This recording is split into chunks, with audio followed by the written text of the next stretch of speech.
La joueuse de tennis américaine Varvara Lepchenko, qui a fait partie des 20 premières mondiales, s'est vue infliger une suspension de 4 ans pour dopage, a annoncé vendredi la Fédération internationale de tennis. La joueuse, âgée de 35 ans, a été testée positive lors du tournoi AVTA de Budapest l'année dernier à l'adrafinil ou modafinil métabolite, a indiqué l'ITF, un stimulant interdit par l'Agence mondiale antidopage, AMA. Le tribunal indépendant a infligé une période d'interdiction de 4 ans, qui a commencé le 19 août 2021, date à laquelle Madame Lepchenko avait été provisoirement suspendue, a indiqué l'ITF dans un communiqué. L'AFP précise que c'est la deuxième fois que la joueuse, d'origine ouzbèke, est punie pour dopage.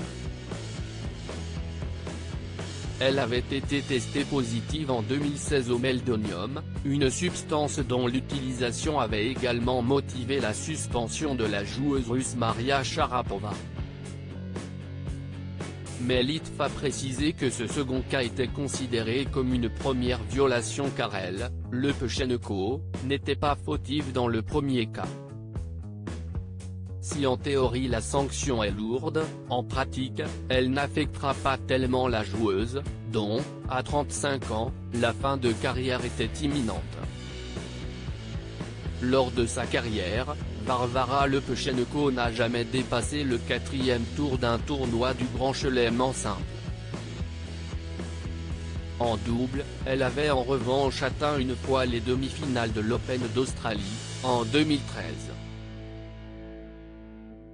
Depuis 2001, elle a gagné un peu plus de 5 millions de dollars sur les cours de tennis.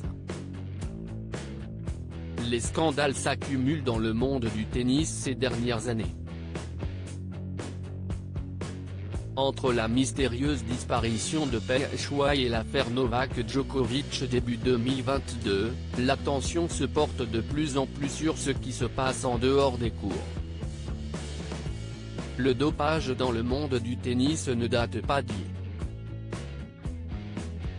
Plusieurs célèbres joueurs, dont Rafael Nadal et Richard Gasquet avaient été un temps inquiétés, avant d'être blanchis. Maria Sharapova avait eu moins de chance et avait été suspendue 2 ans en 2016, après avoir été contrôlée positive au meldonium.